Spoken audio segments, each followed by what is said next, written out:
a transmitir, ya estamos, ¿sí? ¿Qué más? ¿En vivo? ¿Sí o no? Ya estamos en vivo. ¿Ya empezó? ¿Sí o no? Bueno, ya empezamos. Hola, ¿qué tal? Desde el Centro de Investigación y Estudios Filosóficos. Bueno, seguimos con el tema, por esto, porque estamos en una situación tan delicada y estamos hablando completamente del mundo, no nada más de un país, no se oye esto, pero vamos a aventarnos así. No solamente de un país, sino de todo el planeta, en esta posibilidad de desaparecer como tal. Ahorita no es esto ahorita un conflicto, donde sea que se presente, sea sea que termine, pero cualquier conflicto ya que se dé de una manera general, una conflagración mundial, es el riesgo, se corre ya el riesgo ahorita. Ahorita no se está agarrando ya balazos, ya no. Ahorita es otra cosa el armamento, lo que se está usando ya ahorita para esto. Entonces, esa es ¿cómo podemos decir? Advertencia, bueno, no es advertencia porque no logramos hacer esto, sino de alguna manera nosotros estar conscientes de esta situación y de que, pues, corremos un riesgo ahora. Nosotros, participemos o no participemos en un conflicto, nosotros estamos dentro de este pleito. Entonces, por eso es de aquí de reflexionar nosotros, ver nosotros como grupo, qué es lo que necesitamos hacer para que nuestro grupo no tenga problemas ahorita interiormente, como está sucediendo. Acaba de pasar ahorita lo de Perú, pasó lo de Colombia. Entonces, lo que vemos aquí es retorno de estos grupos que insisten, obligan a querer seguir dominando las grandes masas. Y esto, pues, lo que acarrea es una destrucción completa del grupo. Decía que Hegel creyó que esto natural era y podría desarrollar en el proceso que él hablaba, el de la fenomenología del espíritu humano, obvio. Y él creyó que así era, creyó que las guerras, los conflictos, era algo natural que se podría sobrepasar ese conflicto, esa situación, esa crisis y seguir adelante, permanecer. Bueno, Hegel no tenía los datos que nosotros tenemos porque ellos creyeron que la historia humana empezaba hace 10.000 años, empezaba con ellos. De una manera, creo yo, muy romántica, de decir, ya estamos aquí, tenemos una historia de 5.000 años. No hubo, vuelvo otra vez a la cuestión epistemológica del conocimiento. Tenemos que llevar a cabo un rigor que ellos no llevaron y muchos de ellos no lo hicieron. Lo vieron como una forma natural, el ser sirviente, el ser esclavo, y que se podía salir de esa situación en una aventura, creyó él, pero él no leyó perfectamente bien la historia. Perdón, pero esa es la verdad. ¿Desde cuándo se venía dando esta situación? Bueno, 2.500 años y un poco más, 5.000 años, las primeras culturas que tenemos conocimiento de ellas, ¿sí? Entonces, él creyó que ese mundo era el mundo donde nosotros habíamos iniciado nuestra existencia. Y no es así. No se dio cuenta, alguien decía, de todos los crímenes que se hicieron en el siglo XX, y como ahorita, de tal manera que se sigue ahorita el neocolonialismo, ahorita en África, está tremendo, genocidios todavía. Entonces, para no se vea esto radical, ya estamos en un salvajismo de estos hombres, lo que vemos ahora, que ya se puede decir que, ¿qué se puede esperar más de esta destrucción? ¿Sí? No es posible, no es posible que esto siga. Y lo que nos da el punto, lo que es esta búsqueda, es la justificación y realmente la exigencia que yo decía que se debe de hacer cuando se hace una investigación y una proposición de tal magnitud, la cual va a pesar y va a afectar a miles de gentes o millones de gentes, que fue lo que pasó, la fenomenología de Hegel, ¿sí? Entonces, la han usado, vamos a decir que no era la intención de Hegel de crear este tipo de realidad de una forma como si impositiva. No, no fue así. Pero sí la han usado estas interpretaciones, grupos, para esta conveniencia otra vez egoísta y tan solo sacar provecho, un provecho material, porque aquí no vemos un provecho espiritual. Esto es, él creía que se construía este espíritu que hablaba él a través de la filosofía, la cultura, esta cosa, no se ha hecho, no se ha llevado a cabo. No observaron, no hicieron este rigor de que ellos están en el siglo XVIII, XIX, están ellos. Estamos hablando que ya hay un recorrido de 5 siglos atrás, griegos, y 18, 17 siglos, son 23 siglos en los cuales él decía que había en este escenario de contradicción, contradictorio, había una superación. Pero lo que, pues ya habían pasado muertes tremendas, siglo XVI, siglo XVII en Europa y en otras partes. Y si vemos el escenario, son los mismos escenarios que se han dado. Y tal vez ya son escenarios todavía más, ¿cómo se puede decir? El horror y el terror están en estos últimos siglos. Ya sí, ya es exagerado el salvajismo de muchos individuos y individuos de traje, como dicen, ¿sí? Pero por dentro son lo peor que puede haber. Y los vemos, muestras, es lo que tenemos ahorita. Individuos que bien bañados, bien alineados, bien, pero con una mentalidad de demonio, pero tremendo, ¿sí? Entonces, la idea de la investigación es, y lo que yo saqué, lo que descubrí, y con los datos que ahora tenemos, son 6 millones de años en la cual nuestro enlace tiene de vida. Entonces, estos 6 millones de años no pudieron transcurrir como lo vemos en estos 2500 años. ¿Qué ha pasado en estos 2500 años? ¿Ha mejorado la sociedad humana? Estamos hablando de un aumento. ¿Ha mejorado? Ha sido lo mismo. Y ha aumentado, yo creo, la maldad del individuo, esta exageración de todo lo negativo, hambrunas, genocidios, ha ido aumentando. Y más en el siglo pasado, y ahora empezamos este siglo XXI con esta situación, por ejemplo, ahorita, de desaparición como tal.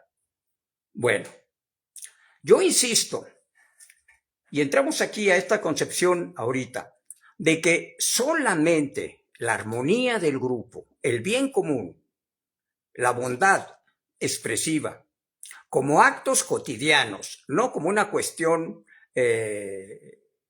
religiosa, no, sino como la forma natural de poder vivir en el planeta.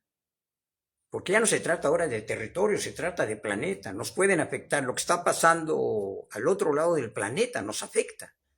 Entonces, la única solución para que nosotros podamos permanecer, sobrevivir en este mundo es tomar, que eso fue la única manera, yo ahorita voy a explicar cómo lo dan, la única manera nuestros antepasados, que fue así como ellos pudieron sobrevivir y transitar 6 millones de años. Perdón. Fíjense, por lo regular en las especies observamos que es muy importante principalmente el oído de las especies más débiles y también utilizan también el oído las especies más fuertes, que son las cazadoras. Entonces, el individuo, vemos de las especies, que no hace estos movimientos de percepción sensible, muere. Es más fácil cazado y es cazado. Entonces, esta va a ser una regla que se van a agravar todos los individuos del grupo, todos, de que se debe de atender y hay, no por una intención muy particular de pretender de estos guías, sino porque de alguna manera ellos inician un acto no de aventura, sino de sobrevivencia. En este reconocimiento, por ejemplo, de los animales, de plantas, de qué cosas les hacía bien o mal, hubo en algún caso que posiblemente individuos murieran en la prueba de cómo buscar el alimento y qué les hacía bien y qué les hacía mal. Aquí está una de las tesis de las cuales para mí se cae de Carlos Marx, de Karl Marx, ¿sí? De que él cree que el proceso, el avance, el conocimiento se da en el grupo y después pasa al individuo. No, es al revés. Ahora, sí, el grupo es importante porque nosotros no podemos vivir aislados. Individualmente nosotros, los seres humanos como tales, no podemos. Necesitamos de hacer esta convivencia con otros individuos. Bueno, entonces, el individuo se arriesga, es el que se arriesga a llevar a cabo una nueva acción para el beneficio, no de una manera pretendida nada más, sino para la sobrevivencia, esto es, buscando el alimento, esa es la idea. Los otros individuos del grupo copian este tipo de acciones cuando esta acción es buena en la pequeña memoria que tienen ellos, vamos a decir en la intuición, ellos graban ahí todos estos actos y lo van llevando a cabo. Es así como todo se desarrolla, viene, y es como se desarrolla el conocimiento, de individuo a colectivo. Y es el colectivo entonces, el colectivo, es aquí Marx donde tiene razón, el colectivo es el que produce ya otros nuevos mecanismos o instrumentos de sobrevivencia que les van a ayudar a los individuos. Pero es este el punto. En la ética se trabaja así, de individuo, ¿qué es la mecánica? De individuo, que es beneficio el acto, después se transmite al grupo. Entonces, lo que se busca en el individuo y lo que se buscó en generación tras generación fue el provecho, el bien individual. Jamás un individuo de este anterior ha buscado el morir, el suicidio, sino siempre, como vemos en las... ¿qué especies que nosotros veamos que se suicidan? Parece que por ahí había, no sé qué, un perro de la pradera que inicia una carrera y se avienta al mar, parece, pero es excepcional, no es una manera general. Entonces, todo acto de nuestra especie, todos los actos venían a ser para el provecho individual y después para el provecho colectivo. Voy a llegar a este punto de que ese conocimiento se fue acumulando y fue el que se desarrolló, evolucionó, progresó y se dio hasta la instrumentación actual que tenemos. Por esto, un instrumento, cualquiera de ellos, una inteligencia artificial, ahorita por ejemplo, todavía no es autónoma. Necesita que el hombre la active como cualquier otro instrumento, si no, ese instrumento es pasivo, ¿sí? Excepto, vamos a decir, los instrumentos de energía.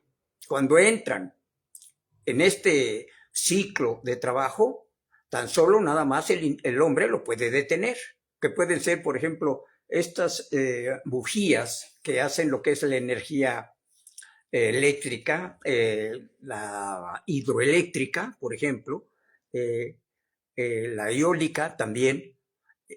El individuo pone a manejarlas y sigue sola. Vamos a decir, hay una autonomía. Entonces, pero en los demás instrumentos que tenemos, por ejemplo, un cuchillo, nosotros le damos, fíjense bien, la intención de su uso. No es que el cuchillo tenga, ¿sí?, en principio, una autonomía para llevar a cabo su función, buena o mala. Bien. Vamos a esto. El bien y el mal son pasivos también. Solamente se activan con el acto humano. Hegel tenía aquí la idea de que por sí mismo, todos estos fenómenos, estos dos, por sí mismo tenían una autonomía y se daban por ellos mismos. No, no es así. El mal se concreta con la acción, con el acto humano. El bien se concreta con el acto, con la acción humana. Solamente, si no, ahí quedan pasivos. Lingüísticamente no es posible, por decir, yo soy bueno. No es posible. Eso lo tengo yo que probar en el acto, en la acción. Yo soy malo. Igualmente, tengo que probarlo en el acto y en la acción. Entonces, aquí es donde entra la importancia, el valor y la responsabilidad del individuo en usar este tipo, que son instrumentos de la conducta. En este caso, decía, en la evolución de los 6 años que tuvimos nosotros, necesariamente tuvo que ser siempre ese lado bueno, ese lado positivo, ese lado de bondad. Solamente. Ahí no apareció el otro lado, el lado negativo que vemos ahorita, porque si no, nosotros hubiéramos desaparecido. Esa es mi tesis, vamos a decirlo así. Comprobada, la podemos comprobar ahorita en lo que pasa. ¿Sí? ¿Qué está pasando con Estados Unidos? Pues él solo se está deteriorando. Es una autodestrucción que es lo que está pasando en Estados Unidos. ¿Qué hicieron hace 100 años? Trabajaban el bien común, el bien para todos. Y fue cuando entonces Estados Unidos alcanzó lo que llamamos este poder de imperio. Pero fue ese trabajo colectivo en ese sentido. No esclavismo, no explotación, no, no, sino que los trabajadores, y como tenemos la prueba que era Estados Unidos, el sueño americano, como le llamaban, ¿sí? Era eso, era un vivir bien. Se redituaba el trabajo con sueldos, ¿sí? Digo, se redituaba porque empezó a pegarle. A finales del siglo XX fue cuando Estados Unidos cambia y vuelve otra vez a esta, no es cíclica, no es que necesariamente el individuo actúa así y ahora fue bueno en un tiempo y ahora tiene que ser malo. No, porque no actúan automáticamente, autónomamente, no actúan ni el bien ni el mal, actúan por sí mismos. Necesariamente tiene que entrar, ahora sí, la voluntad del ser humano.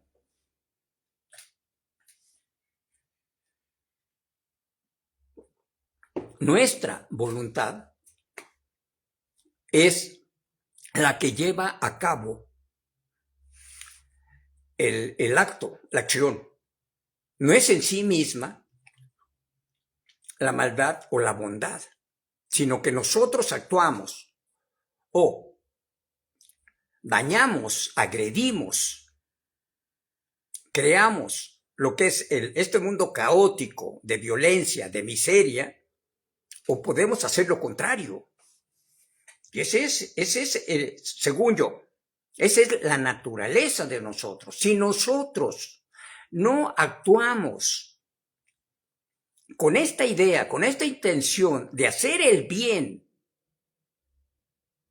y que las cosas, la finalidad sean para un bien común, vamos a desaparecer, porque según yo, esa es la naturaleza de nosotros los seres humanos.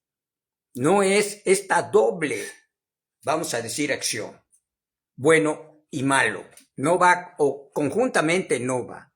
Decía yo, se observa solamente en la decadencia. Solamente en este tiempo se están observando y se puede decir que se juntan y conviven, vamos a decirlo, pero no son irreducibles, no se reducen una a la otra.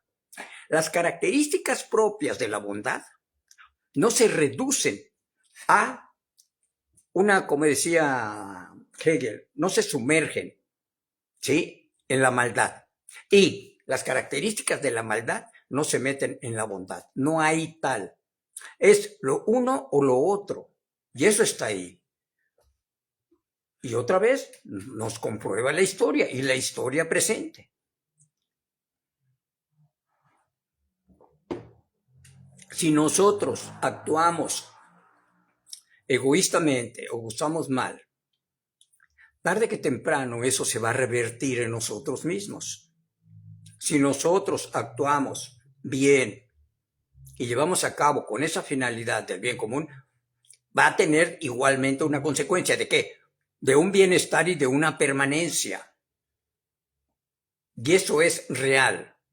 El mal, la maldad y todo lo que encierra ello en el acto, en la acción, destruye todo. Como lo quieran maquillar, como le quieran poner una sofisticación del discurso, como lo quieren hacer, ¿sí? Igualmente, la bondad lo que hace es este bienestar en el cual todos los individuos siguen en esta proposición cotidiana de llevar a cabo este acto siempre del bien. ¿Sí? Y aquí viene entonces. Esto se debe de estar conscientemente. El individuo debe de estar consciente, de que solamente así es como se vive mejor, individualmente y generalmente. Los dos mundos que tenemos y que se hizo también. La familia se hizo y hablaremos también en un video de estos, cómo se hace la familia dentro del materialismo histórico.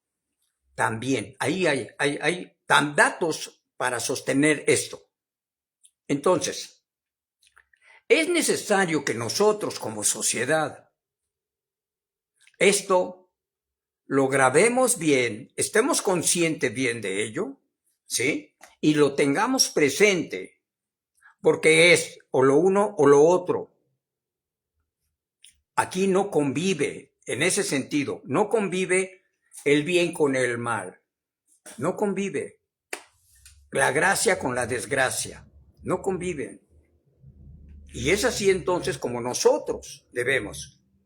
Ahora, nosotros, pueblo mexicano, tenemos bastante tarea y empezaremos a hablar sobre esto. Tenemos bastante trabajo porque la invasión que sufrimos nosotros nos afectó mucho de tal manera que actualmente todavía tenemos un lastre, un rezago de muchos individuos que todavía siguen actuando en esta conducta que les impusieron, los educaron de esta manera. Los desocializaron primero y después les impusieron la ignorancia, maquillándola como un conocimiento y como una forma real del mundo, como algo normal. Y eso fue lo que vendieron y todavía lo podemos ver, ¿sí? en una cantidad de personas todavía.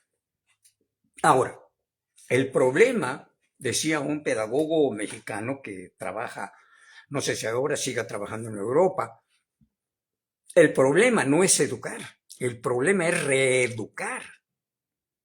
A un individuo, dice, tiene una dificultad el aprendizaje, pero a un individuo reeducarlo es quitarle, que reconozca que lo que ha aprendido anteriormente está mal y que debe de cambiar.